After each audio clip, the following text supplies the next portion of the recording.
what I'd like you to do is I'm going to ask you to return to your groups from this morning, and for the next 10 minutes, I want you to create some questions, at least maybe 2 to 3 if you can think of, 2 to 3 questions, and I want you to write them down.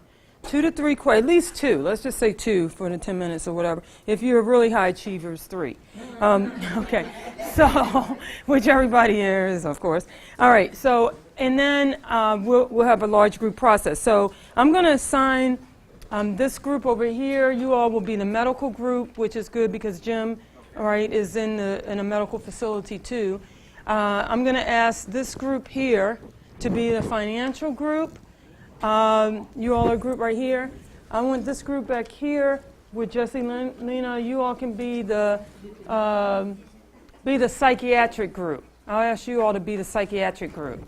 This group here, because I know you all are working in substance abuse, several of you be the substance use group, okay? And this group back here, I'd like you all to be the recreation group, and I'll ask you all back there to also be the recreation group. All right, on the last row. Oh, are you all one group? Okay, great. So we got perfect groups. Okay, all right. So you want to develop 2 to 3 questions of how you might ask questions related to gambling in each of these areas. Does that make sense? All right, great. Of course it makes sense. You're high achievers. You know the answers to everything. Okay, all right. All right. So we'll get started. We'll just take 10 minutes. Just have one person be the recorder.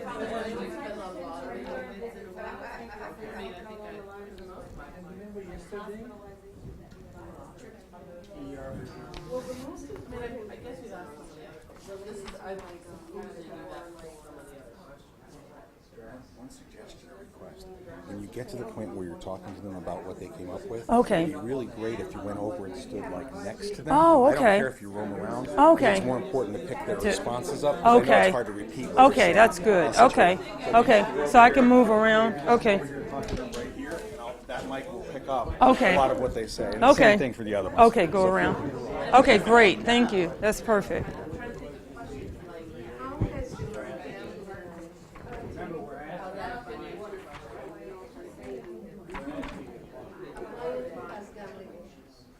So good. I'm hoping I don't need stitches or anything, but nose blood is leaking out or anything.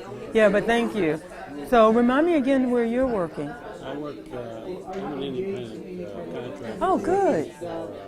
Animal counseling. I do all the sex offender. Wow, that's right. Wow. Court, do expert witness. I admire your work. That's tough work, what you're doing. Okay. Wow. Well, good. You're a good man. Thank you for your service. Oh, that's great. You know what? I just feel like it's a calling because there are a lot of us who aren't able to do the work that you're doing at all.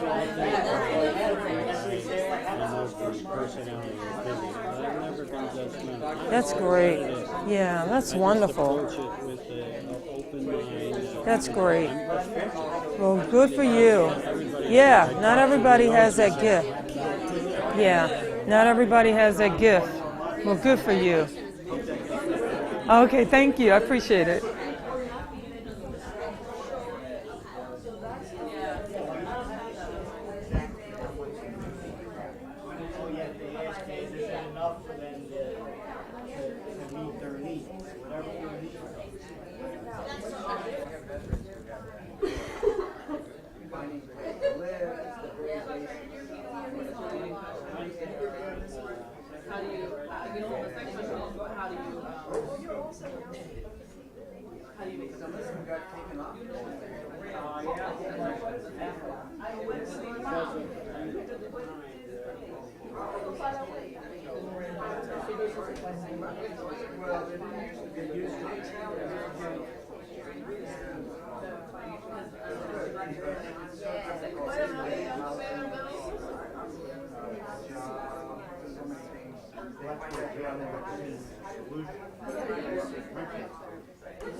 There are some very bad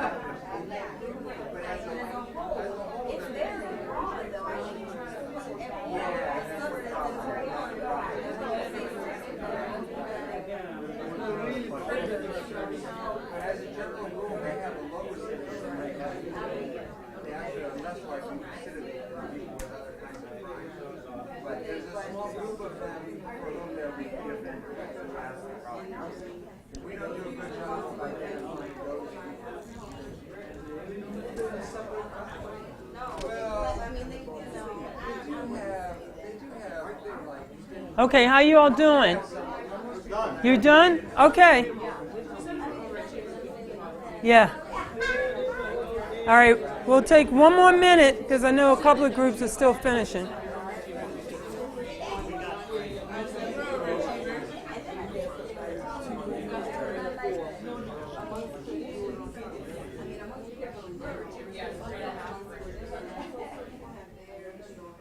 Okay, you all good? I hear the room.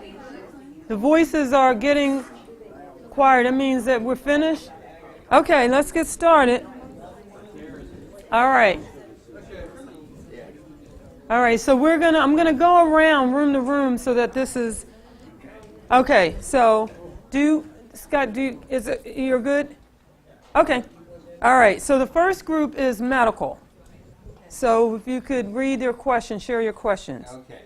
So the questions that we came up with, we didn't want to be direct because we felt that if we, were too direct, we wouldn't get an honest answer. So what we would ask is, have you noticed any increase in your visits to the emergency room in the last 6 months or a year? Another question we came up with, have you recently been diagnosed with high blood pressure by your primary care doctor? Have you experienced any recent weight gain? Have you experienced any recent increase in the rate of accidents or injuries that have happened to you? And the last one, has your spouse or family expressed any concerns about your health? Okay. Very good questions. These are good. I want to get these questions. These are good. These are really good questions. And notice how this group, you all pulled in the research. Didn't you? Did you know that? We went back and looked. Oh, they cheated. All right, good job. Good job. Any comments about the medical section? We also wanted to add the question to ask if, are you taking any medication? Or have you been recently prescribed any medication and for what? Okay. That way they can talk to us about what happened. Okay. Very good. Very good. Nice job. Good job. All right. Yay. All right. All right. How about your group here? This group, tell me which group. Are you all the substance use group? We're the psychiatric. Okay. So how about this? Let me go around. I'll do it in the order we have here. Financial? Is that this group here? Okay, great. Let me come over. I'm doing integrated exercise today while we're doing integrated assessment because I'm walking around here. Okay, here we go. We asked a couple of direct questions. Where does your income come from? I think Okay. that for them to discuss, Good question. how they make their money. Another direct question, how much money do you spend on lottery tickets in a week? Okay. And the third question we came up with has two parts. Is your income enough to pay your bills? Okay. And if not, how do you make up the difference? Excellent. That's great, isn't it? What do you all think? Let me just stop being so biased and immediate. All right. What do you all think about the question? The questions. All right, aren't they great? Great. Wow, nice job, nice job. Okay, how about family history group? Who's the family history? Nobody wanted to do family history, or I didn't assign that one? Oh, okay. All right, my bad. Okay. All right, how about substance? Well, what are some questions that we can ask about family history? Just take a stab at it. Does your family have a problem with gambling? Okay, does your family have a problem with gambling? Because we know the research shows the support. Or does anyone in your family? Okay, or does anyone in your family? Or anyone, okay. Because research supports what? That family history in gambling tends to do what? Okay, exactly. So we have genetics factors there. Good, very good. How about another question? Yes? What types of games does your family enjoy playing together? Okay, great. What kinds of games? I love this question because why? How do we usually ask? Is gambling, do you have a family history of gambling? That's stigmatizing, right? But if you ask that question, you know, Yeah, exactly. Yeah, definitely. I mean, we play games. I mean, Gladys Knight was introduced to gambling by Dionne Ward. Did you know that? Yeah, yeah. Read Gladys Knight's book. What is her book? What was the song she wrote? Yeah. But the other one, there's another song that's the name of her book. I forget the name, but I know when I first heard that she had a gambling problem, I thought, great, she could be the face of gambling help for African descent communities until I read the book. And unfortunately, she never went to counseling. She didn't go to GA, and she doesn't really reveal how she recovered from it. So substance abuse as well. That's right, exactly. She needs to. That's right, keeping it private. So those are good questions because, I mean, we might not, if we, you're just sitting around with your family playing cards, doesn't mean you have a gambling problem, okay? So that's a really good way of asking. All right, how about the substance use group? So we'll go over here. Oh, here, good. All right, right here? Okay, good. Substance use group? All right, great. All right, so what do you all ask? Does your gambling behaviors increase when you use substances? After a loss, do you use substances to feel better? Now that your substance use is under control, do you feel like you're engaging in any other type of behaviors like shooting craps, playing cards, lotto tickets, and we identified the different games? Okay, good. Tell me about a time when you had a craving and you chose to gamble instead, and which game did you play? Wow, nice work. Nice job. Good job. Do we clap for the last group? Good job. Good job. All right. Okay. You know the happy song? I like the happy song. You got to clap, right? Let's do the happy song. All right. How about psychiatric? Okay, great. Let's come over to your group. Okay. Oops, sorry. Sorry about that. We struggled a little bit with it because we were thinking it would depend very much on what that psychiatric history was, like what kinds of symptoms or what kinds of past diagnoses they had would sort of inform the questioning. Okay. So, but Good point. Try to think about what people might say and where we would go with that if they had a psychiatric history. So we thought if they were talking about like manic episodes or anxiety or something like that, we'd be asking what helps to relieve your racing thoughts. Okay. If they were talking about depression or any kind of mood disorder, that what helps to improve your mood, hoping to get at that idea of what do you do for recreation. Okay. How do you alleviate that negative mood?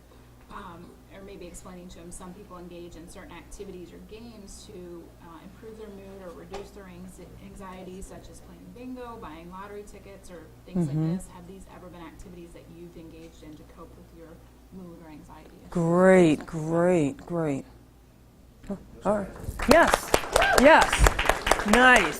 Good job, good job. Like it, and I like that you were paying attention to, depending on whatever the psychiatric illness is, that you would, need to sort of cater your questions to make relevancy to that particular disorder. Nice work. Thank you. You all doing great work. Okay, and then the last group is recreation. Excuse me. So that's your group here. One of the ones we asked was, what is your ideal definition of fun? So we can get their perspective of what they think having a good time is. Wow.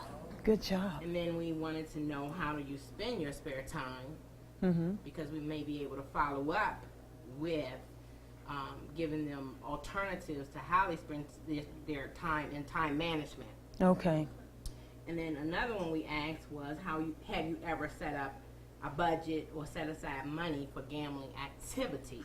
Okay. Because I know that I have people in my life that does. So, I mean, literally, if we go on a family trip, they set aside money for the numbers back in D.C. Oh, okay. Lottery tickets on the way to where we're going. Okay, okay. So, I just wanted to see if that was something That's good. that most gamblers don't consider Okay. because it's habitual, part of the process. Okay, excellent. Nice work. You guys doing a great job. Thank you. Woohoo. Nice work. You guys doing a great job. I love it. I love it. I can't wait to see this in record in the future. We're hoping to get this available to you all, because this will be information you can access since I know we're not passing out your questions, and hopefully, you'll be able to use this. So nice work. Okay, so let's continue on. So we're going to now look at some case examples to look at stages of change and motivation. And we're going to look at, stages of change and motivation to change when we're working with problem gambling, when a person has substance use disorder as well as a mental health disorder. So how familiar are we with the stages of change model? If you can just raise your hand. Okay, is there anyone here who isn't familiar with that model, Prochaska and DiClemente's model? Okay, so just really briefly, very quickly, we know what happens in pre-contemplation. If a person is at the pre-contemplation stage of change, what do we tend to see? Okay, denial, okay. Resistance, okay. Because they don't see that they have a problem with gambling or substance use and or with a mental health disorder. When they are at the contemplation stage of change and motivation, what do we see? They're beginning to get used to the idea that perhaps there could be a problem. Okay, so beginning to get used to the idea. Contemplation is getting used to the idea and acceptance that there may be a problem with gambling, substance use, and or mental health. Yes? Dr. Walsh was talking a lot about the ambivalence factor. Yes, definitely. So we need to be aware of that because, again, remember, ambivalence is so much a part of this emotionally that a person can be at pre-contemplation and contemplation for some time. And this isn't a linear model, remember, okay, that people can cycle back and forth. What comes after contemplation? Preparation, okay, and what is preparation?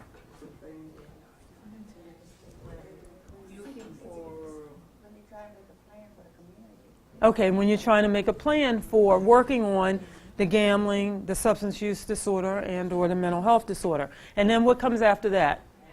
Action. And what happens in action? One person. What happens in the action is implementing, right, okay. Implementing what? Okay, implementing changes that you need. And then what happens after that? Maintenance. And maintenance is what?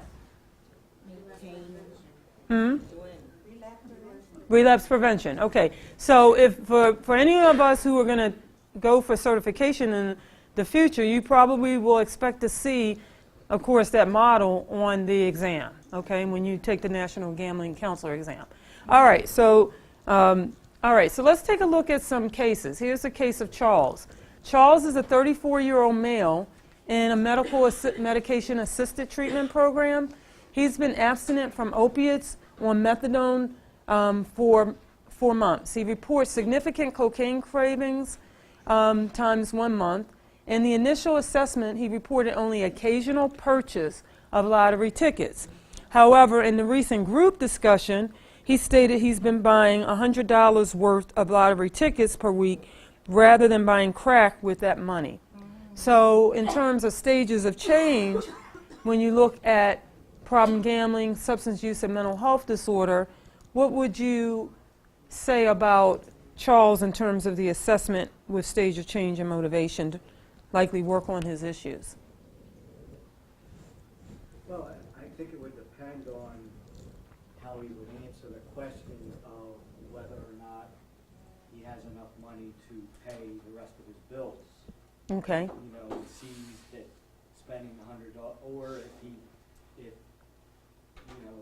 essentially he's just replaced lottery tickets with methadone, so he might not see a problem at all. Okay. Okay. So, it just depends on how the details work out. Okay. Good observations. Okay. Very good. Yes. Well, this is kind of tough because I would think from a substance abuse or a clinical perspective, you might say, well, this is an improvement. Okay. He's not buying the cocaine anymore. Yeah, exactly. That's right. Exactly. I have Yeah. a hard time, I Sure. guess, now can we talk about, I guess that's more of a harm reduction first. Can we now talk about, what you might be able to do with that $100 a week if you weren't Okay. blowing it on lottery tickets? Okay, very good. Right, because you can see you can see the challenge. It's okay. He was able to, really make major gains in terms of his drug use, all right, and the wellness involved in that. But now he's transferred it to gambling. And he probably isn't aware, do you think, that he has a gambling vulnerability? And that could be a second problem for him. Okay, very good. All right, how about this one, Jessie? She's a 57-year-old female. She presents due to marijuana use. She lives with her adult daughter and her 3 children, okay, for the last 2 years. The grandson actually told the teacher about grandmom's marijuana use, and the teacher reported it to Child Protective. There's a significant conflict with the daughter about the house cleaning and child rearing. She reported on intake that she plays bingo 4 to 5 times a week. She takes her 82-year-old mother with her. She feels it is a good way to get out of the house and avoid conflict with the daughter. She stated she has spent $5,000 in the past 6 months. So in terms of problem gambling, substance use disorder, and mental health disorder or mental health issues, what do you see in this particular case with Jessie? And what do you think about in terms of stages of change and motivation with any of those areas? If you screen. Spent the $5,000 on one thing or another, or a combination, or what? Well, let's just say, for the purpose, that's a good question, so that's something we definitely want to probe. But we're saying in this case she spent it gambling in the past 6 months. Yeah. So yeah, that's a big chunk of change, right? For the average person, $5,000 in the past 6 months is a little under $1,000 a month, $800 a month likely, or something like that. That's a good chunk of change to be. She plays bingo. That's a good chunk of change on bingo. Okay? That's a lot of money on bingo. That's a nice. It's a lot of money, but doesn't it really depend on whether or not it's taken away from something else or causing a problem? Well, That's really that's the question. criteria. That's going to be the assessment, process. But if you're looking at this, what else do you see? I'll say we see problems with likely gambling that you're going to assess for, but what else do you see? Substance use. What do you see? The substance abuse and the family conflict. Okay. So you see substance use, you see legal problems now, and we see mental health problems. So we see all 3. And, what might be happening in terms of, she said, it feels good to get out of the house and avoid the conflict. So that's what we want to highlight here, because she's telling us that she's likely gambling as a way to do what? Escape, right? And remember what I said about the data with women. Women tend to present later in life in terms of becoming problem or gamblers or having a gambling disorder, and it's usually precipitating life transitions. All right, so here's a situation where she's living with her adult children. We don't know any other information. It could be that she is divorced, or it could be that the husband died or something and she's moving in with the daughter and grandchildren. It could be that she moved in because of financials, because of her using drugs. We don't know which came first. The question is, for us in terms of assessment, is to explore that. But you got enough data to suggest what, in terms of motivation, stage of change, with 3 areas. What do you want? What do you hypothesize? Okay, pre-contemplation. Yeah, so it may be that, again, the legal process is going to activate her from making further movement in terms of stage of change. Very good. All right, let's take a look at Linda. Linda's a 42-year-old female. On the intake, she did not report any concerns about gambling. However, during the group discussion, she was really quiet. She did make eye contact after you showed the video on family consequences of gambling, which is a really good thing to do, is to use the video clips or the CD-ROMs that we can share these resources, because when they see gamblers, that can activate more, discussion. Right. So she was really quiet, but when you asked about her reaction to the video, she acknowledged that her boyfriend with whom she's living becomes abusive when she loses, it should say gambling, or when they fight about money.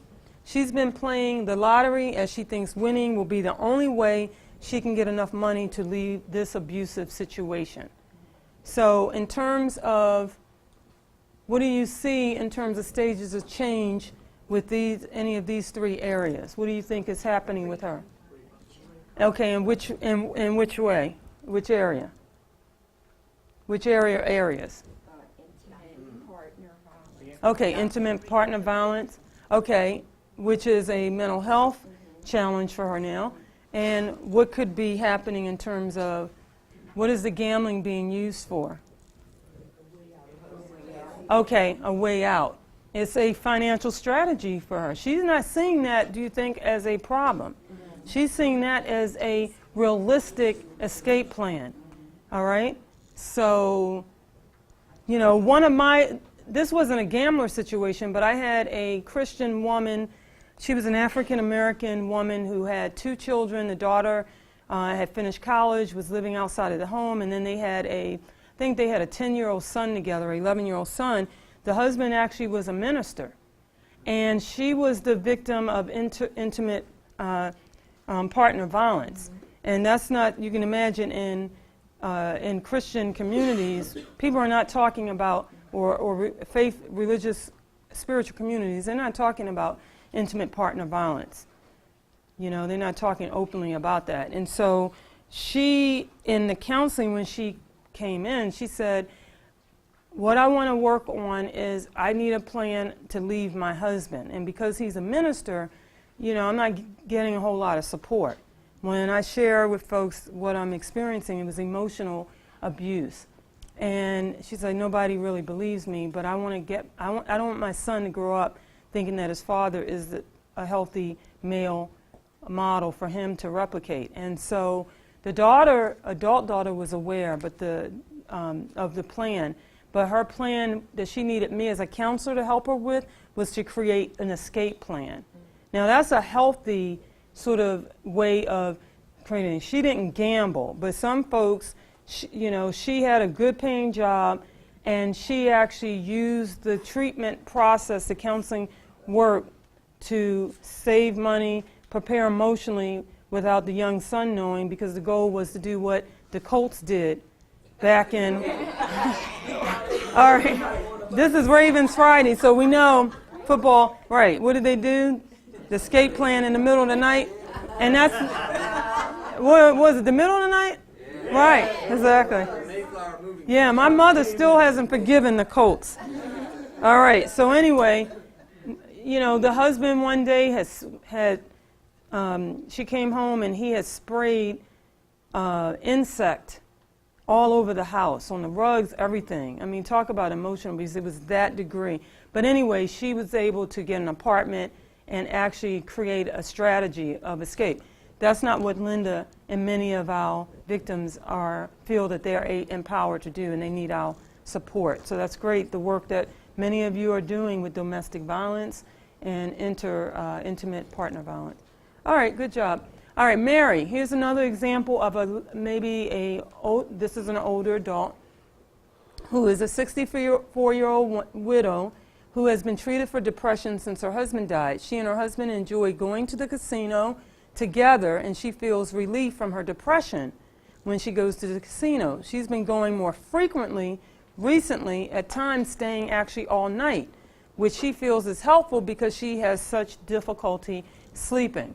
She doesn't want to stop going to the casino, but her children have commented on her spending so much time there and even missing family events, such as her granddaughter's basketball games and their concerts, where the grandchildren are, participating.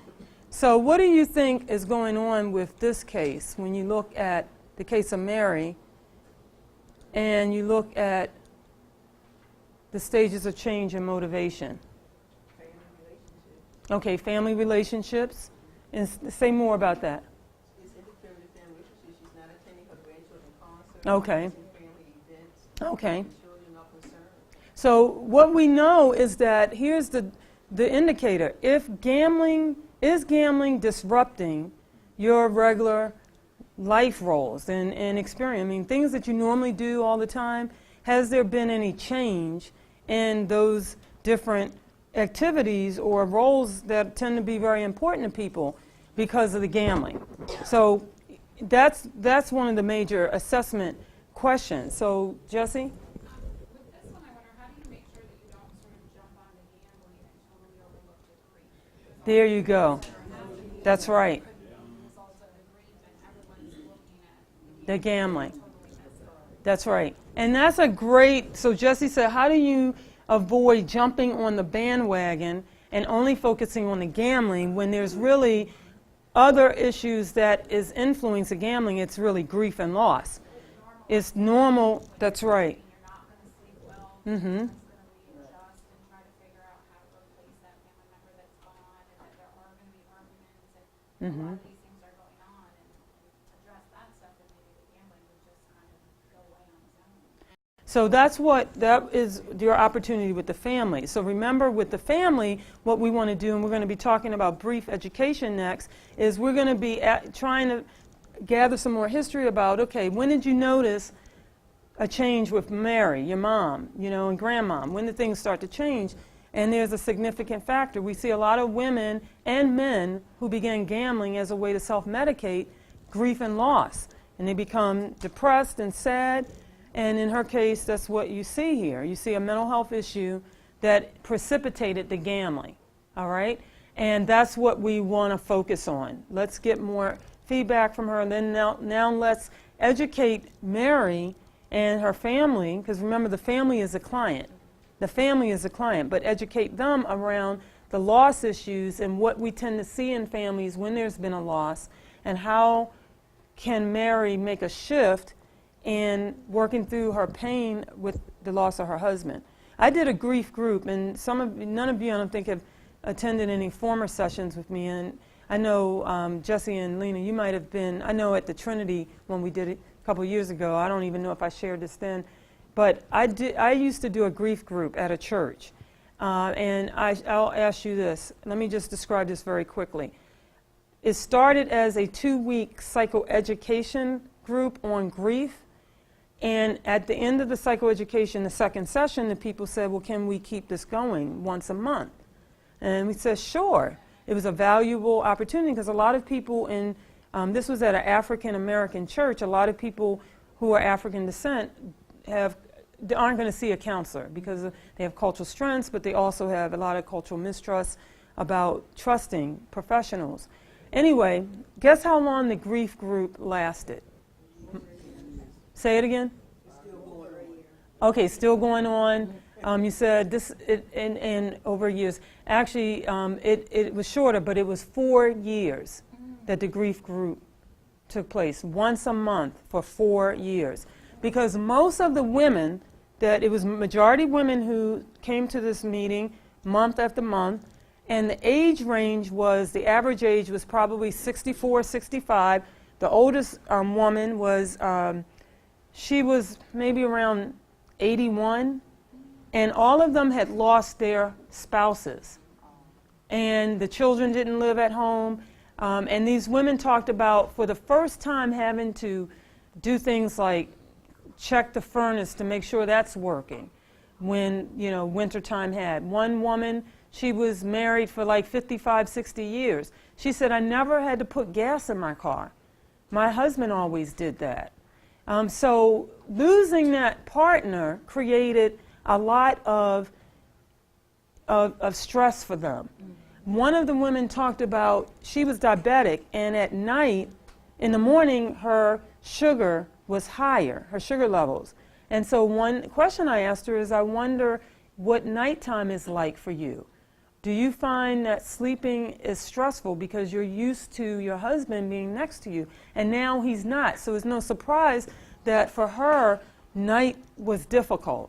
And in her case, it was a medical issue because she had diabetes, and so we had to figure out how could she manage the stress of now not having her husband so that her, she didn't get into a health crisis. So anyway, this is really, a reality for a lot of women and men. Now, I'll tell you, the men, we tend to not get them to come to counseling when they lose a relationship. And the men in this grief group that I facilitated, they didn't stay long because, men struggle with emotion expression, particularly in a public place. And even though we were in a safe room, it's still too public for men. And so they didn't feel really comfortable, and they may not come back. They wouldn't come back after 1 or 2 sessions. Just as a bit of info, Kessler, The researcher? Yeah. Yeah. Who's really big on grief. He came out recently with a book focusing kind of on loss of relationships. Oh, okay. That's still going through the same stages of grief. And David Kessler, it's actually, I just started reading it because I did a training a couple months ago at this point. But, Okay. incorporating all those aspects, just the aspect of loss and letting it branch into things like a big relationship. So in this context, might be really actually very helpful to source some stuff. Great. Thank you. So it's David Kessler? Yeah. David Kessler, if any of you are interested. David Kessler, and you said it's on relationship loss and grief? I'll try and find it. I'll find a book right now. Okay, and we'll announce it. Thank you, Lena. Okay. The protege? Okay, great, wonderful. Thank you for that resource. Okay, so it's really good. So the stages of change and motivation to change is going to be really important because that becomes the basis of integrating, doing a holistic integrated mental health and substance use and gambling treatment plan, all right? Because what we used to do in the old days, we would just create do a standardized treatment plan. We know that doesn't work as well, and people are not going to be motivated to change to work on certain issues. And so the idea is if they're at pre-contemplation and contemplation, right, you want to provide information, okay, to try to increase their knowledge and awareness and motivation. So Lena, Yeah, so it's called You Can Heal Your Heart, Finding Peace After a Breakup, Divorce, or Death. Okay, so you can heal your... You can heal your heart. Okay, You Can Heal Your Heart. You Can Heal Your Heart by David Kessler. Thank you. Okay, so let's take a look at just some information that we want to share with clients to help move them along while we're doing an integrated assessment and treatment plan. So we want to give them some feedback on personal gambling. We want to define their levels of gambling and gambling disorder. We want to help them understand the different risk factors for problem gambling and a gambling disorder. We also want to review with them the 4 steps to reduce the risk for gambling problems in the future, for occurring in the future, such as limiting the amount of money that they spend. So Jim, you asked about a harm reduction plan. This is basically a lot of what we're doing. Limiting their time that they spend on gambling. Gambling. Not to view gambling as a way to make money, because are you aware that in the casinos, the house is set up to win more than to pay out, okay? So it's actually, right, the business model is set up for more people to lose than to win, all right? So not to view it as a financial strategy. It was kind of funny when, not funny because this is really funny, but again, you'll understand this. When when Maryland opened up Hollywood, okay, casino, and they did, it was on the Baltimore Sun front page and all that, the media. They went out and they interviewed some of the gamblers who were visiting, like day 1 or day 2. And one guy, he says, I don't really like the casino here because they don't pay out as much than when I go to Delaware. And, it's this, again, I'm never coming back here. So, again, it's like all the thinking is not clear thinking, obviously. It's like fantasy thinking, and it's providing this information to help them to see that it's all the same, whether you go to Hollywood, whether you go to Maryland Live, whether you go to Horseshoe, or you play this game or you play, it's actually not going to, over the long haul, you're not going to gain more than you lose. And another step to reduce the risk for gambling problems is to spend time on other recreational activities. And you're going to be learning, many of you already know how to help your clients with that because you've been doing a good job in other areas with that. Okay, so we're also going to give them some feedback. So when we look at the assessment scores, we're going to be giving them some feedback in terms of their gambling behavior. So if you see any indications of gambling problems, as we talked about with the screening, you know, depending on what their scores are, with the South Oaks gambling screen, for example, you know, because if they have no gambling, that's not. But if you start to see at risk, you know, the blue score, then we're going to see they're kind of on a borderline, and they might actually show up with a gambling problem depending on what else is going on in their life. So clients can then, as we talked about earlier, be asked to complete a more extensive gambling instrument such as the South Oaks. You went over that yesterday, so that you can get into more of the severity. And then you can give them some objective feedback on how their scores compared to others regarding the level of the gambling problem. Okay, the idea is not to label them, but to just give them some useful information. And this is just some basic information, psycho education that you can provide them. Okay, some important information, and we actually have some cards that you could get from Donna if you want. We have some materials at the Center of Excellence and at the Maryland Council on problem gambling, information such as this. You can request to get some of these. We also have these little cards, the low risk and the high risk cards, and you all can get access to this. And you know, my suggestion, like with the faith community on the other day, but this could be any advocacy or public awareness work that you're going to do, I would recommend you can make these available in your settings. Put some of these cards and materials in the bathrooms, for example. You know, don't have it just like when they come in the entrance. People feel a lot of social stigma already. They already feel stigmatized, and they're not going to necessarily want to be seen picking up some gambling literature. All right, so put it in areas that kind of reduces the level of, you know, of stigmatizing, of stigma. So low risk gambling is done, and this is the education we want to provide them. It's a form of recreation. Usually, when we are just gambling for leisure, it's low risk when it's a form of recreation. The goal is not to make any money or make up for any previous losses. There's usually a limit on time. There's a limit on the frequency and how long, okay, we engage in the activity. We're usually also in a social setting with others, and typically the person isn't spending all their time alone. So one parent who called me, whose son was really isolated, he was reporting that he was spending a lot of time playing Texas Hold'em online. And he was telling the parents he won like thousands, like $20,000. The parents were actually really excited that their son was now talking to people, because he, in his personality, was very isolated, kind of more introverted.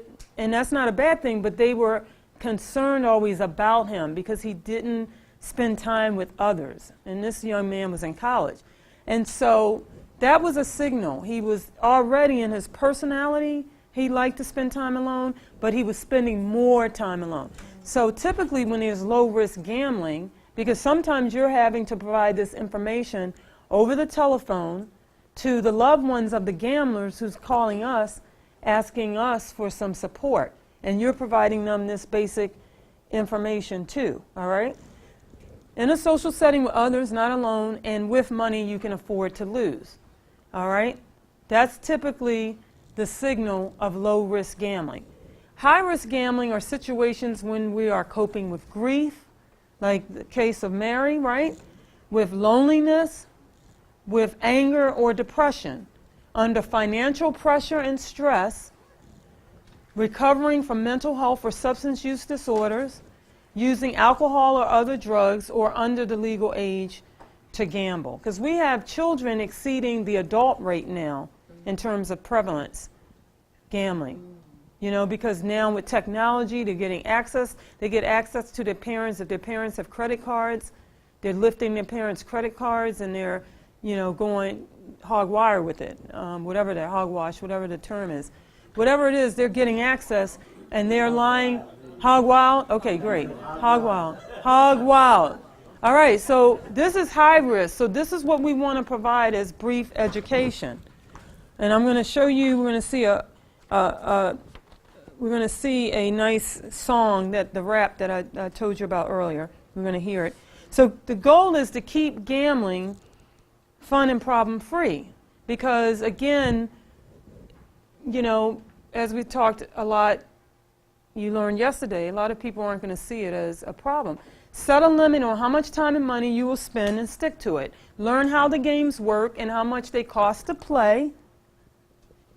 Because, you know, at some level, you're going to have to spend a ton more money to win than, all right? Balance gambling with other leisure activities. If you gamble and spend more time and money than you can afford, a good strategy is to take a break and then look at your gambling. Consider seeking help if this is a concern. And so this is our message, you know, in terms of public awareness and public and basic education. Yes. So statistically, what do you see? You see as far as economic status, you see more among people with high income or low income? Okay, so the question is, statistically, where do we see consumers having problems? Do we see more problem gamblers among high income or low income? And the answer to that is the data shows that we see both, okay? But we see greatest risk with materially poor people or people who are limited in material resources. Because what happens, the negative outcomes are going to be what? If you are materially poor or you're lacking in material resources from the outset, what does that mean when you experience financial devastation when gambling occurs? What happens? Utilities get cut off, homeless. Right. You don't have family members that you can move in with that are willing to give you a hand. You might have family members in the same circumstance as you. All right. You don't have the same level of resources or opportunities with your social support system that can help you out. Now, one of the concerns and areas we have to be careful about as counselors is not the money amount doesn't indicate the problem issue. All right? It really depends on that individual or family's lifestyle. And part of the reality is if a person has more money, they're less inclined. Like Charles Barkley tells you out loud, he doesn't think he has a problem gambling. I think it was Charles Barkley or Michael Jordan. Forget whichever, both. They don't have a problem with gambling because they got plenty of money to offset the losses, right? So they don't see their gambling as a problem. But another person, they could be spending, $5 in gambling, and that could be too much for them because in their personal and family budget, they don't have that wiggle room at all right? So it really, really depends. And our experience is as counselors, gambling counselors, is the more money the person have, sometimes the more challenging it is for them to see the negative outcomes of their gambling because of that issue that they may have a little more cushion. It really depends on what the losses are and how because gamblers drain the income fast and quickly. But sometimes if they, I'll tell you in the gambling calls, sometimes people will say that when my client is a business owner that's doing well, I'm having a really tough time getting them to accept the reality that they have a gambling problem because there's this revenue stream constant, or if they haven't access to family members who support them financially, it can be really tricky. It seems to me, though, that if people with higher incomes, you end up with a much underreported, the underlying process is the same, but if I have a lot of money, I don't need to chase it. My family Yes. is fine. Showering them with gifts and giving them money. Yeah. So, it seems to me people with high incomes would sort of get away with this and we wouldn't see them as problematic because they wouldn't fit criteria. That's right, and that's what we see a lot, is that when they have more cushion, and they may be able to go longer staying in this problem, and just, it's the havoc of it. And the problems with it, and, they may go at a longer time period. But it really depends, because it varies. You might see a number of different situations. Let me take him and go back to. Well, regardless of wherever your starting point is, it's like alcohol. Your final destination is death or incarceration. It's the same. So whether you're starting out as a millionaire or whether you're starting out with no money at all, in some ways you're more fortunate if you have no money because you spend less time reaching your bottom. Yeah. That person who has a lot of money is going to hit the bottom. Yeah, right, exactly. Right, so that's the thing. They're going to hit it. The question is, it might take them longer. My concern is about what we're seeing as the problem. The gambling is not the problem. The problem is whatever led them to gamble or drink or like we're not Yeah. to the underlying Right. processes that cause a person to seek to fill that hole. Right, that's what I hope we're not getting the message, or I hope you're not thinking, not the message here is that we're focusing on the gambling. We're always going to need to find out what has triggered, what has influenced the gambling to become a problem, right? Because the individual, usually the gambler, sees that the loss is all about the money. It's not about the money. It's about all these other sort of core issues that has impacted. So in those cases, you're right, in the cases that we looked at, it wasn't about just the gambling. The gambling started or became problematic because of grief or loss, or because of a relationship challenge, or because of, one of my gamblers, he was described as a golden boy, he said, in his family of origin. And for the first time in his life, he was isolated when he was by himself, and that's when he started gambling, and he was afraid that his family was going to not, that he could continue this identity as the golden boy. What if I'm not a success? And that anxiety is what started the problems with gambling. So again, that's good, Jesse. We want to get to what is influencing picking up the drug in the first place, gambling in the first place, or gambling changing for them after some time when it wasn't a problem. Nina? This is going to be a doozy question, but I'm just thinking, in the cases where we have this position where this individual is affluent enough to be able to basically supply their own habit in this case, but the reason why there isn't an instigator, it's that it's part of the culture for them. And I'm thinking, I'll be honest, I'm thinking of my grandfather. My grandfather, if it wasn't for my grandmother, I don't know where any of us would be, but if it wasn't for my grandmother being like, taking the chips off of the table or saying, you're not going this afternoon, I don't know what would have happened. Okay. But at the same time, he's always had a lot of money, and it's part of Italian culture. Okay. Bocce ball or cards for $1 here or there. It's just part of it. Part of How it. do you, in the case where you have no specific instigator, Yeah. and on top of it you have someone who doesn't present as someone who's going to be chasing losses, or who has the means to be able to kind of To sustain it. Yeah. How do you? Yeah. It causes, to a certain extent, family turmoil. Yeah, There's yeah. an issue there, but how do you kind of address that? I guess when you have those two facets coming at you at once. Do what you're being trained to do, is continue to assess, to try to increase the understanding about what's really going on. Because in the case of like it's culturally driven, or family driven, because it's part of the family culture or it's part of the social culture, that understanding is really important. Does that make sense? It's like finding out why is it, how did it evolve? It's because this is how we spend our time together as a family, saying that example. We spend time as a culture, as an Italian family, this is what we do. And that could be fine for a number of people, but it could be at some point in time, some family members who are of Italian descent could run into trouble. In that case, I think that's a great case. You said your grandmother was the person that was able to set some boundaries for him. To say, okay, nope, this is where, because maybe he wouldn't have had, your grandpops may not have had the self-control to be able to do that for himself, so he had a great partner, your grandmom, that was able to set that boundary for him, okay? So a lot of times we're going to see a variety. We're going to see that in many cases, what we were talking about earlier is the mental health problems or the substance abuse problem and the gambling problems. It could be culturally influenced. It could be family influence.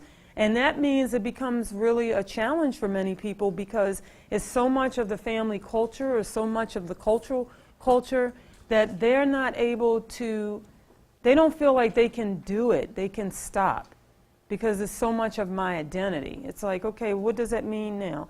I can't even go home to my family, I can't participate in family gatherings because everybody is going to be gambling.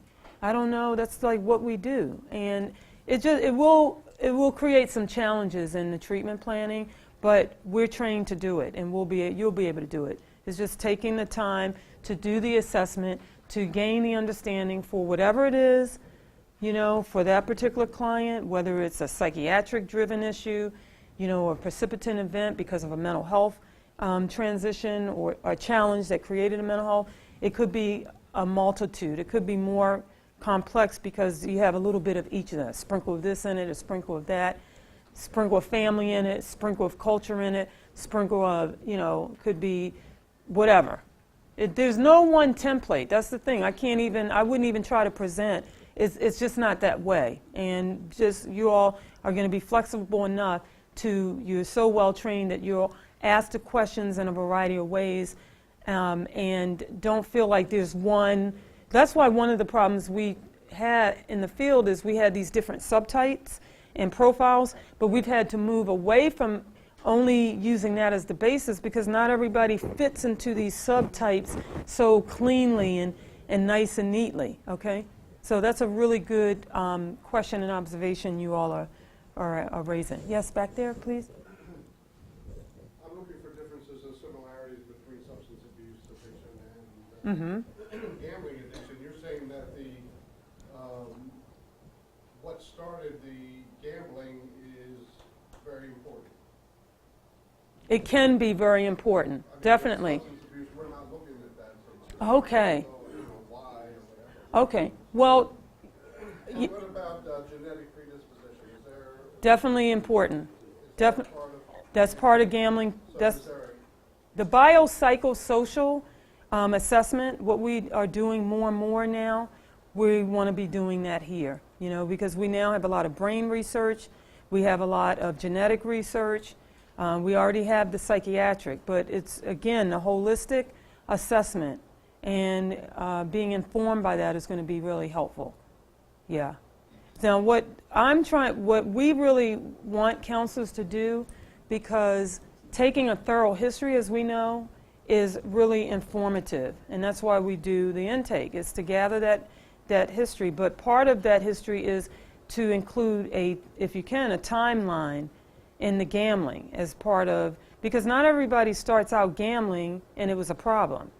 Like one of my gamblers who's 32, he actually was introduced to gambling when he was 14 and he was the numbers runner for his neighbor. It wasn't a problem for him back there. That was just a great thing for him, he felt, as a kid. But now that he's an adult, he started to experience problems. But it can be helpful for us as we gather that data to say, okay, well, you know, when did the person first get introduced to gambling? And when did things change? It's really so we can see where the change came and to be informed by that to help them to understand the change. Does that make sense? Yeah. I mean, it's what we're already doing in some of the work we're doing. Okay, so what I want to do, let's take a look before we get into some of the brief education, because I just went over the low and high risk gambling. This is probably a good place to show you the song. And I think this is a great. So, can